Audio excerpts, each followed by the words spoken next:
Tennessee football scrimmage number 1 is in the books. It happened on Saturday. The good, the bad, and the ugly. We're going to break it all down for 30 minutes right here on a Monday morning, Locked On Vols.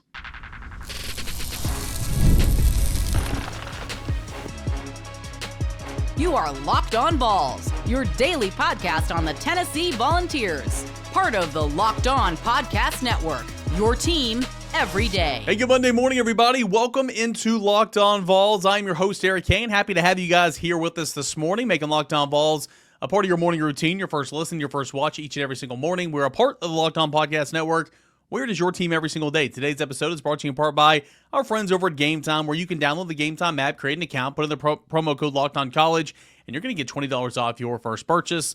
A big shout out to our friends, proud sponsors of today's show, that is Gametime. All about Tennessee scrimmage here for the next 32-ish minutes here on Locked On Vols. We're going to discuss, what happened, reports coming from the scrimmage, who did well, who did not do well. We're going to hear from Josh Heupel, him commenting 2 straight minutes on the quarterbacks. I'm going to play that audio for you, that video here on the YouTube channel. And then what now? I mean, Tennessee is getting towards the end of a true fall camp with mock game week coming up the next week. So this week, technically, it's kind of like the true last week of camp. The following week is mock game week, where there's not a game there, but they're going to treat that week like there would be a game. And then the next week is game week. So some things, rubber's got to meet the road, right? The push comes to shove here pretty soon in terms of some of these position battles. We're going to discuss all that and more in segment number 3 right here on your Monday show. All right, so again, I know the scrimmage happened on Saturday. I know we covered Josh Heupel's press conference on Saturday afternoon, and there's been reports and some videos out there since and all that. But essentially, for me, nothing was surprising that I heard coming out of the scrimmage. Remember, media is not allowed to be there. So this is a collection of notes from myself in terms of who told me some things. Of course, it's VolQuest had notes out there Saturday morning before right when the scrimmage was done. Austin Price issued a whole laundry list of notes and all that. And there's been some notes gathered I've seen out there from online and from other places of the last couple of days. But a lot of this stuff was told to me in terms of during the scrimmage, and nothing that was told to me was texted to me during real time surprised me. Okay. In saying that, the defense dominated the day. The defense owned the day. Often struggled in pass pro, often struggled passing the football. Tennessee was able to run the football pretty well. I did hear that. That's big picture stuff. And none of that was a surprise to me. Number one, it's scrimmage number 1. Offense is usually behind the defense. And number 2, it's like, okay, what's your expectations for the quarterback play at Tennessee? If anybody thought Tennessee was going to get all SEC quarterback play, or I'm not trying to be a Debbie Downer, but anybody thought Tennessee was going to get probably top 6 or 7 quarterback play in the SEC, I don't know if that's there. Maybe 7's a stretch. Top 5 quarterback play in the SEC. We'll call it that. That's probably a stretch. So based on where your expectation was and what you hear about the quarterback plays and all that, are you really surprised? Because I'm not. I'll start from the top. We'll start from the quarterbacks. Obviously, it's a 3-man quarterback competition. I've said a long time I still think it's going to be Joey Aguilar's job to lose. Obviously, he's got to go out there and earn it, but I thought in the offseason when Tennessee acquired Joey Aguilar that Joey Aguilar would be QB1. I think Jake Merklinger up to this point, leading into scrimmage number 1, has been super solid, super consistent in fall camp. I think George McIntyre just continuously won't go away in this conversation. It's like everybody tries to dismiss George McIntyre, but the true freshman will have a good day or will make a throw or throw good on the run. And that was the case on Saturday. Everybody I spoke to kind of said, hey, the freshman George McIntyre, he was the best one. Now, the caveat there is the majority of his reps were going against the 2s and the 3s on defense. Tennessee had a laundry list of players who were out and didn't scrimmage, and I'll get into more on that in segment number 3 in terms of injuries for what's coming up and what's next for Tennessee. Tennessee hardly had any top-flight wide receivers available, if you want to call them that. I know the numbers are thin anyway. So it's not like George was throwing to, it's like George and the other quarterbacks were throwing to the same receivers, but he was going up against the 2s and the 3s. Still was making plays. George McIntyre was described to me as the most accurate passer. Did some good things with his legs as well. And so again, that's not nothing. You can't just ignore that or dismiss that, saying, oh, well, he went against the 2s and the 3s. He was still working with a lot of the same offensive personnel that the other quarterbacks were. I think George McIntyre, I'll talk more about this here in segment number 3, but I think George McIntyre's had a phenomenal camp. And, Austin Price says that he's playing with house money, and I think that's a great phrase, because he knows that, his real time to shine is next season. You have a 1 year in Joey Aguilar, and then we'll see what, if you beat out Jake Merklinger, who knows, right? So you're really kind of playing with house money. He's free. He's going out there and just balling out, and he's doing a good job. It was told to me that George McIntyre was probably the best of the 3 quarterbacks, albeit a lot of his reps went against the 2s and the 3s. Joey Aguilar was described to me as the second most accurate passer in terms of accuracy, in terms of completing passes. He did throw a pick 6. I know that's been out there. He threw a pick 6 to Chris Brazel's little brother, Colin Brazel. So that was unfortunate. But I heard he had his moments. I heard he stood in the pocket and was poised and made some good calls and some good throws and all that. I heard pass pro from the offensive line where they really excelled in run blocking.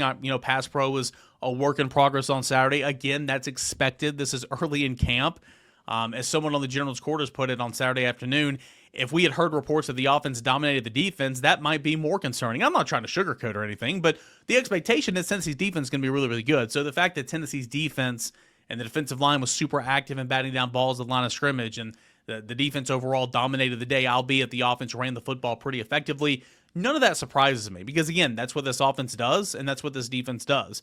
But Joey Aguilar, I heard, had his moments. Did had that pick 6, was probably the second best quarterback in the scrimmage. And then I heard Jake Merklinger was probably 3. He did throw a touchdown on a bootleg to Deshaun Brame, a freshman tight end. I heard that he struggled in terms of accuracy, though. So that's kind of the word coming out from the quarterback position from Fall scrimmage number 1. We'll hear from Josh Heupel here in the next segment. So that's a little bit about the quarterbacks, where the quarterback competition goes from here, what a massive week this is. And we'll talk more about that in segment number 3, but a huge week coming up for quarterbacks. What's going to happen? What needs to happen? And when do those reps need to be pared down some so that who's the guy that's going to start against Syracuse needs to get the bulks of the rep, right? That's coming up in segment number 3. Again, defense won the day. Let's see here. Run blocking was there. Star Thomas, I heard, had a really good day, probably his best day in a Tennessee uniform. Deshaun Bishop, I heard, had a nice little run. Let's see here. The offensive line from left to right was Lance Hurd at left tackle, the starting offensive line. Lance Hurd at left tackle, Wendell Moy at left guard, William Satterwhite got the start at center, Jesse Perry at right guard, and David Sanders Jr. at right tackle. Sam Pendleton, who has been a bit banged up some this past week, he played center a lot, didn't start with the ones in the scrimmage because I think he's been missing some practice, but he did play, which was a good sign, obviously. Boo Carter did play in the scrimmage some. Josh Heupel said he was involved in some things and talking with some sources. It feels like that was mainly special teams, punt, return, stuff like that. I still think in terms of the boxes, he's got to be checked off. And again, he's been out there doing some individual while the media has been watching practice. He's been doing more. But Josh Heupel made it abundantly clear when he met with the media to open fall camp, he's got to be doing some things in order to get back on the field full time with us. So I think he's still going through that process, and I think Saturday's scrimmage is one of those. I don't think he played much defense at all. So you look at the secondary, again, a lot of cornerbacks that were out as well, with no Boo Carter basically playing defense. Jalen McMurray played a lot of the star position. Again, we'll get to it here in a moment, but Colton Hood did play, but it was limited, very limited. William Wright didn't play. Ricky Gibson didn't play. We know Jermon McCoy didn't play. Ty Redmond didn't play. So there were a lot of guys out at cornerback, but it sounded like Jalen McMurray was at star. And, of course, the safeties, Andre Turrentine, Idris Farouk, and Caleb Beasley. So that's a look at some of the personnels. I heard that the running backs and the tight ends were more involved in the passing game. And that makes a whole lot of sense to me because you got some running backs who can play. And a couple of those guys, I think a true strength is catching the ball out of the backfield. And then, of course, we talk about the tight ends ad nauseum here on this show. Play to your strengths. And I hope Tennessee carries that into the season, even when some of these wide receivers come back from injury. Again, no Brazel. Braylon Staley didn't play. Mike Matthews was super limited. Even when these guys are back full go, ready to roll, I hope that you are still very much involving the tight ends in the passing game, and hopefully the running backs in the passing game. But that's never been a thing for Josh Heupel, specifically the running backs. Involving the running backs in the passing game, that's never much been a thing in 4 years here at Tennessee. So one other note defensively, I heard that Bryce Neeson had a pretty good day, very active with his hands. Jackson Moy as well. Heard the defensive line were just making things really difficult for Tennessee's passing attack. So again, none of this surprises me. I'm not trying to say, well, it is what it is, or This is not a big deal. You want to see the offense come along, but this is scrimmage number 1. I will remind everybody that last year, if this makes you feel any better at all, I know the offense wasn't fantastic last year, but the offense very much struggled in the preseason scrimmages as well. So nothing was too surprising to me. Maybe if anything was surprising was that GMAC was the best quarterback on the day, but again, he's just not gone away in fall camp. I'm not saying he's going to win the job, but credit George McIntyre, the true freshman, man. He's been looking good. He's been having a fall camp, and he had a good Saturday. So good for him, and we'll see what the quarterback position looks like as the week goes along. More on this coming up in segment number 3. Josh Heupel, what did he have to say specifically about the quarterbacks? And, is he going to start paring down those reps as the weeks go along? That's coming up next as we continue here on a Monday morning. Locked On Vols. Stay tuned. Time to fuel up and turn it up with 5-Hour Energy Transfusion. It brings the bold grape, ginger, and lime flavor to your favorite golf drink, minus the alcohol, into a quick, energizing shot. Whether you're sinking birdies or just making memories out there with friends, this is a hole-in-one for your energy game. This spot's all about golf. I don't play golf. I can't relate. But what I can tell you is I'm on campus 6 days a week now. I'm going to practice. I'm going to press conferences, coming back here, doing the show, doing all my VolQuest responsibilities. Got a newborn at the house. There's a lot going on, and I preach to the choir, right? Everybody's got stuff going on. There's a lot going on in my life, and I get tired. I get a little tired in the afternoon. That 5-Hour Energy Transfusion shot, man, it wakes me up and makes me feel great for the rest of the day. It helps me, and it can certainly help you as well. If you go to 5hourenergy.com today, that is the number 5. OurEnergy.com. You can use my promo code LOCKEDONGolf to receive 20% off your order. This offer is only valid through September 30th on one order, cannot be used in other promotions. This code is not good on subscription orders as well. Whether you're meeting up with friends or trying to turn 18 into 36 holes, get the energizing boost that you need through 5-Hour Energy. Order transfusions flavored 5-Hour Energy shots today and go and have fun, right? Hey guys, welcome back into your Monday morning Locked On Vols. I didn't mention this in segment number 1, forgot, but mailbag questions coming up on tomorrow's edition of the show. So send in your questions. Tennessee fall camp, Tennessee football, baseball, basketball, recruiting. You got questions for me, whatever the case is. We'll take time on tomorrow's show, on a Tuesday show, to answer those. So get in your questions for the mailbag edition of the show. In the YouTube comments, you can tweet me, _Cainer, at Locked On Vols. Find me on Instagram. Just send in those questions and plus comment on the show on the YouTube as well. And we will answer those on tomorrow's show. All right, so I gave you what I heard about the quarterbacks and how George McIntyre probably had the best day. Again, going against the 2s and the 3s. Aguilar, solid, flashed at points, threw a pick 6, probably the second best quarterback on the day. And then George McIntyre probably had the worst of the 3 on Saturday, though did throw a touchdown on a bootleg to Desan Brain. That's what I heard about the quarterbacks. What did Josh Heupel have to say about the quarterbacks? All these questions, we of course peppered him with questions, 5-6 questions about the quarterbacks, specifically Joey Aguilar, George McIntyre, kind of where this is. I combined all of his answers into one clip. This is Josh Heupel on quarterback play from the scrimmage and moving forward in fall camp. Yeah, it's as close to game day. We try to make practice like game day when we get into our team periods, how we function, operate, make it game day like officials, that type of thing. But this is as close as you're going to get. So them having to own it, control situations, unique situations that come on just in the normal flow. And then, the situations that we put them in, 4-minute coming out today.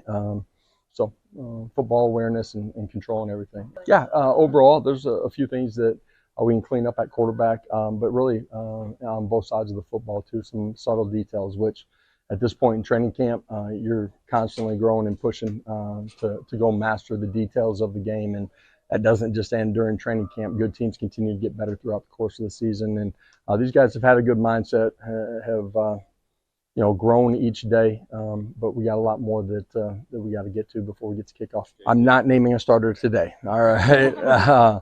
But all 3 of those guys have shown some really good characteristics of doing some special things with the ball, also managing the game, eliminating negatives, and there's some things that each of them and collectively as a group we got to get better at, and that's always the nature of it at this point in training camp. Yeah, with what we're doing offensively in our installs, from from protections to run game, controlling it, and what he's seen on the other side of the football, how multiple we've been here in the early part of training camp. I really like overall what he's done. There's still more for him within the structure and the details of it, but I like what he's done.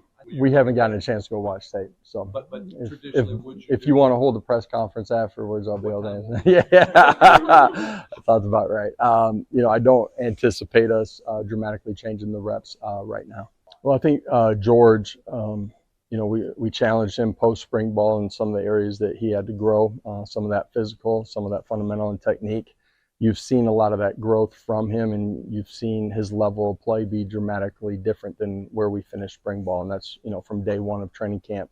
He's had good presence, good control of what we're doing. There's some areas that he's going to have to continue to grow in, as all of our players have to do at this point. But I really liked what George has done so far. Josh Heupel, saying a whole lot without saying anything. Nobody does it better in college football.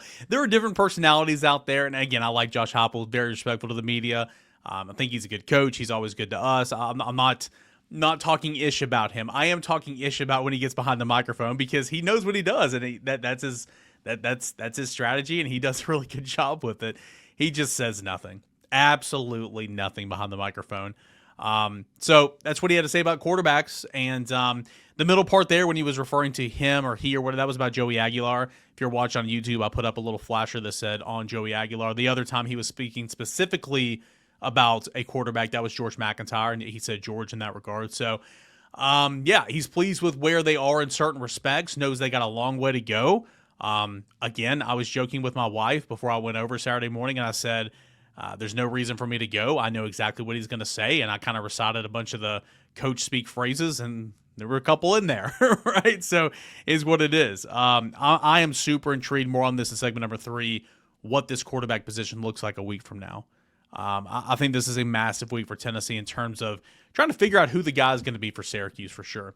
All this talk, and Brent Hubbs asked the question to Josh Heupel. We're like 11 minutes in. He's like, we haven't asked about the defense yet. Here's what Josh Heupel had to say about the defense, how they performed in the scrimmage on Saturday, how they're performing so far in fall camp, the communication aspect, all that and more. Here's what Josh Heupel has to say on what he believes and what many believe, like myself, is going to be a pretty good defense this year. I like how hard they are playing. We use the word attack, playing through the echo of the whistle, how they're running the football, the ability to not go 1-for-1 out in space and in the core, block destruction. For us, in the details of what we're doing, from a shift, trade, motion, whatever it may be, all 3 levels, communicating and be on the same page. We've been solid, but there's more growth for us on a play in, play out basis right now with 1s, 2s, and 3s, but they've had a great mindset and they continue to grow.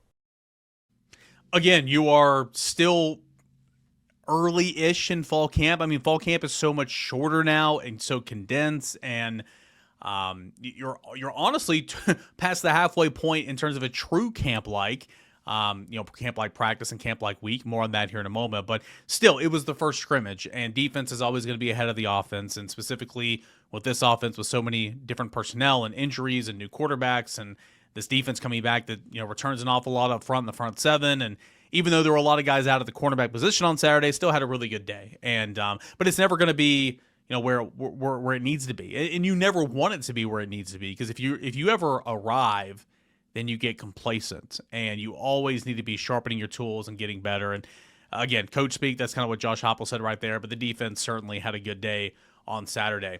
What about David Sanders Jr.? One more coach talk. Here's Josh Heupel on David Sanders Jr., his freshman right tackle, how he's progressing in fall camp, how he did in the scrimmage on Saturday. Again, David Sanders taking some strides. He's going to be a real good one. Here's what Josh Heupel had to say about the 5-star plus offensive tackle. I thought David has done a really good job. 8 practices in throughout training camp. I thought today he handled himself extremely well. Really good player in spring ball, continue to grow mentally and physically, and then the fundamentals and technique too. So here through the early part of training camp, he's done a really good job for a young football player. Expect him to play at a really high level.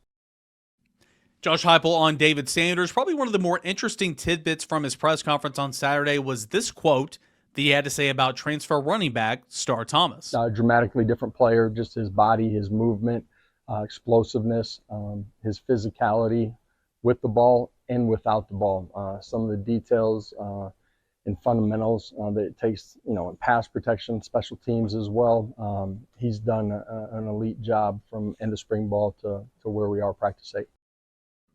I mean, that's some William Inge stuff right there, right? I mean, he was pretty high praise there, pretty complimentary there of Star Thomas. You don't hear just the singing of praises of a guy like that. I mean, this isn't Rodney Gardner-esque, I know that, but again, that was some high praise right there. And somebody even made the comment over the weekend. It's like, well, we're not getting any running back coverage. Where's the running back coverage? I think part of that has to do with the running backs on the far side of the field. So we're out there for like 5 minutes that matter. And we're not going to waste 3 of those minutes walking over there and trying to get up close and get film of them. And also more than anything, like, again, we know that this offense is going to run the football. Wide splits, heavy running lanes. It all starts with the run. The offensive line takes pride in that. Tennessee runs the football well. And even more so, we have confidence in Deshaun Bishop. We have confidence in Peyton Lewis and Star Thomas, too. We just haven't talked about the running backs much. And maybe I'm discounting Star Thomas. I certainly don't think he's not going to be a factor. I always lead the running back conversation with Bishop and Lewis. Thomas is going to be right there. Thomas is going to play. He's only produced everywhere he's been, and it sounds like from Josh Heupel's comments right there that he's almost a completely different player that he is right now from spring ball, and that makes sense. Again, that spring ball was his first time through this new offense and all that. So, again, running back's going to be solid for Tennessee. Going to be a 3-headed rotation. I still think the room's going to be led by Bishop and Lewis for sure, but Star Thomas seems to be having a really, really good fall camp. What now for Tennessee football? What's to come? What needs to happen this week for Tennessee football as kickoff continues to get closer and closer in the window, right? That's coming up next as we continue on here this Monday. Locked On Vols. Stay tuned. We've all been there, logging on early and waiting forever for concert tickets to go on sale, only to lose your spot for a show that you've been dying to see. Live music should be about making memories, not dealing with the stress of ticket shopping. That's where Gametime comes in. Gametime makes getting concert tickets faster and easier than ever. Prices actually drop as the closer you get to showtime, so sometimes you can save up to 60% off with killer last-minute deals. It's not just for concert shopping for those tickets, right? It's for sporting events in your area. We're talking Lindsey Nelson Stadium this spring, Thompson Bowling Arena at the Food City Center this winter. We're talking Neyland Stadium this fall. Covenant Health Ballpark right now, a couple more homestands left remaining for the Tennessee Smokies, Knoxville Smokies now, excuse me. You can buy tickets to those events, sports, entertainment, concerts, all that and more, typically from events in your area on the Gametime app.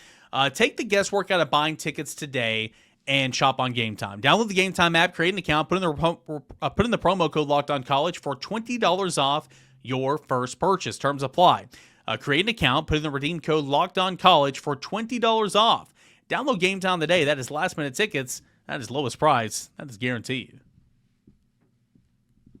Hey guys, welcome back to your Monday morning Locked On Vols. Don't forget, Twitter Tuesday is coming up tomorrow, so any questions you have, send those in at _Cainer and at Locked On Vols. Comment on this show on the YouTube channel. I'll do my best to find your questions, and we'll answer them to the best of my abilities on tomorrow's show. All right, so what now for Tennessee football? Again, I kind of mapped that out earlier in the week. Like, this week coming up is technically kind of the last true week of fall camp, okay, August the 11th through 15th. Next week is a mock game week. So, yeah, there's no football game on Saturday, but on next Monday, not today, but on next Monday, the Tennessee football will treat that Monday like it's a Monday of game week, and that Tuesday as a Tuesday game week, meaning Monday's more walkthrough, conditioning, install, stuff like that. Tuesday's a hard practice. Wednesday's a hard practice. Thursday is a kind of a shells practice. Friday's an accelerated walkthrough, travel. Saturday's a game day, right?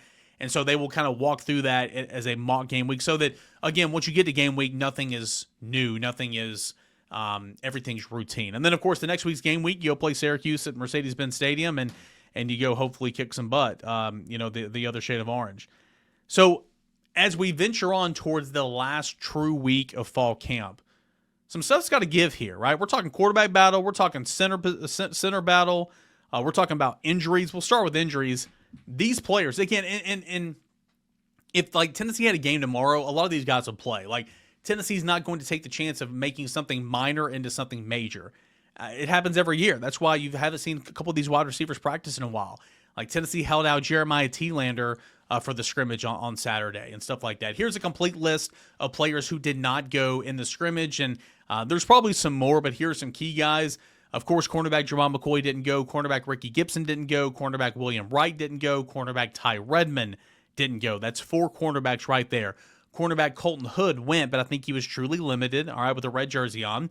Defensive lineman Joshua Josephs didn't go. Defensive lineman Christian Gass didn't go. Those 2 guys are Leo's edge players. Wide receiver Chris Brazel didn't go. He's yet to practice in fall camp. Had a cleanup there in July. They're trying to make sure he's ready to go for the season. But again, he's not hit the practice field yet. It's nothing major or long-term, but he's got to hit the practice field. Braylon Staley's been slowed. Somebody was asking me about how the term slow, they didn't understand what slowed meant. I'm like, well, if you're slow, then you're dealing with a minor injury. Braylon Staley's been slowed a little bit this past week. He did not practice in the scrimmage. Miles Kiltzman, of course, one of those guys I'm talking about. Like, there's no reason for him to scrimmage when he's coming off a pectoral injury. He was in a red jersey. He's been in a red jersey in practice, but he wasn't full go in the scrimmage. Jack Van Dorselaer didn't scrimmage. He hadn't practiced the last couple of days. He's gonna be just fine. I mentioned Jeremiah Thielander. I'm sure there's some others. Again, like Sam Pendleton scrimmage, but like he was very limited. But that's a lot of guys who have been out. Like some of these guys need to get back and get some reps because like once you get to game week and mock game week, you want to be clicking on cylinders, right? Not on all the cylinders, on some cylinders heading into the start of the season. So injuries, that's kind of where we are right now. Again, to my knowledge, none of that is long-term. Some of that is preventative. Some of that is you need to get it right now so you're good week 2, week 3, and the opener, of course. So again, we'll keep an eye on some of those. Quarterback battle. Like for what we heard about GMAC in the scrimmage. And so a lot of people are saying, well, does GMAC have a legit shot to win the job? I mean, Josh Heupel would have told you from day one, yes, he has a legit job to win the starting job, a legit chance to win the starting job. You know, guys like me kind of dismissive of that, and that's nothing against George McIntyre at all. Like, I think of the 3, he's going to have the best playing career. I do. Does that mean he's ready game 1, snap 1? No. Does that mean he's not going to be ready to play at all this year? No, I'm not saying that at all. I'm just talking about August the 30th against Syracuse. Like, is GMAC going to be ready to roll to be your QB1? I don't know, but I will say this, man. GMAC is just not going away. He's not. And credit to him, man. Like, he is not going away, and you heard it there when I played it last segment. Josh Heupel, not ready to name a starting quarterback, right? He was joking with us. But he's not ready to pare down the reps. And credit to GMAC for that. But here we are, the final true week of fall camp before you head into mock game week. Those reps need to be trimmed down. Heading into mock game week, heading into the week after the second scrimmage. Like Friday's second scrimmage, monumental. In a perfect world, I told you back in my playing days, Uncle Rico style, the practice after the first scrimmage was called moving day because everybody moved up and down the depth chart, right? In a perfect world, that would have already happened. Reps would be trimmed down. You kind of have a more, all right, so we'll go with, I'm just saying, for instance, we'll go with Joey with the first team.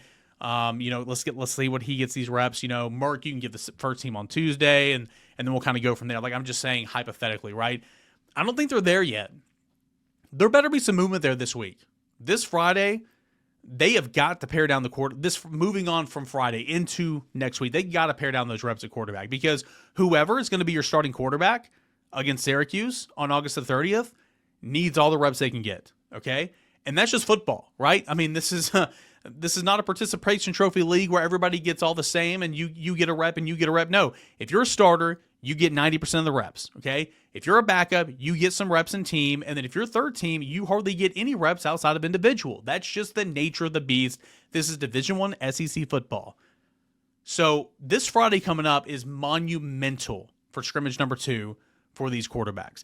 I will say this too, like in regards to GMAC, like if GMAC keeps coming along, like it doesn't matter. Whoever is giving Tennessee the best chance to win that game against August 30th against Syracuse is going to be the starting quarterback. I don't care if it's Joey Aguilar. I don't care if it's Jake Merklinger. I don't care if it's George McIntyre. The best guy that's going to give Tennessee the best chance to win is going to be the starting quarterback. So, again, even though he didn't have a great day, Joey Aguilar, like I certainly still think that he has the best chance to be Tennessee's starting quarterback. I do. I think experience talks. I think he's still kind of getting settled into everything in this offense and Tennessee and all that. Merklinger, I think, has had a good camp. I don't think he had a good day on Saturday. and GMAC has had a good camp and had the best day on Saturday. So this is shaping up to be pretty interesting. But I'm telling you, after Friday's second scrimmage, they better trim it down because the season's coming up here, and it's coming up in a hurry. And you certainly don't want to start multiple quarterbacks. I'm not saying that, but just if you don't win the starting job, football is a contact sport, doesn't mean you're not going to play, potentially. So watching the quarterbacks this week and every week, but this week specifically, Earth's getting bigger in the window, right? So we'll have to watch about that. Same with center battle as well. Like Sam Pendleton has been limited some this week. Feels like Tennessee is doing everything they can to get the best 5 out there, and that looks like with Sam Pendleton at center. So can he get back and be 100%, and can he win that job? If not, if it's William Satterwhite, then what do you do with Sam Pendleton moving on into mock game week and certainly game week? Is Sam Pendleton going to be a guard like we thought? Well, as he missed too much time practicing exclusively at center, that you feel better about a Sham or a Jesse Perry who's been starting with the first team at right guard the last couple of practices? I don't know. Those are questions. The center's got to be situated. The center has got to be finalized moving forward after Friday, in my opinion. So injuries, be paying attention to that. Quarterback battle, center battle, a lot of those are going to be really coming into their own this week, in my opinion. A question was asked, if Braylon Staley enters the season hurt, hopefully that's not the case. Who starts at slot? Do you run more 12 personnel? I think Tennessee's going to run a lot of 12 personnel anyway, just in general. But if a guy like Braylon Staley is missing significant time in like a game, and you don't have the utmost confidence in Tommy Witten, Amari Jefferson, Joakim Dotson, then yeah, run more 12 personnel because Tennessee's comfortable in that. A lot of overreactions from scrimmage number 1. Again, some of this is not nothing. I'm not trying to act like it's not, but I will remind everybody, this is scrimmage number 1. I will remind everybody that the offense was really bad in this preseason scrimmage last year. And yes, I understand that Tennessee's offense, specifically the passing offense, didn't win awards last year. I get all that. It is scrimmage number 1. And there's a lot of, nobody was out there to see it, like no reporter or anything like that. So there's still a lot to be determined. So sounds like run game was good, which is awesome because you knew the offensive line would be good in the run game. Sound like the defense was as expected. That's good. Okay. Sounds like George McIntyre had some bright spots, albeit against the 2s and the 3s. Love that. Sounds like Aguilar was okay, flashed, made a crucial mistake. That's football. It sounds like Jake Merklinger, though through a touchdown pass, might have had the worst day. So how does he respond? How does the team respond? How does the offense respond? And what are the talking points coming out of scrimmage number 2 on Friday afternoon? I'm looking forward to it. Heck of a week coming up here for Tennessee football, and we'll talk about it all right here on Locked On Vols. Appreciate you guys, as always, for being here, making Locked On Vols your first listen, your first watch each and every single day. Every dayers, your shows tomorrow. Get in those questions, comments, concerns. Mailbag edition of the show is coming up tomorrow at _Cain or at Locked On Vols. And, of course, comment on this episode here on the YouTube channel. We're about the 17,000 subscribers on YouTube. Can't thank you enough. Tell your friends, tell your family members. Now's the time. Tennessee football is less than 3 weeks away. This is Locked On Vols.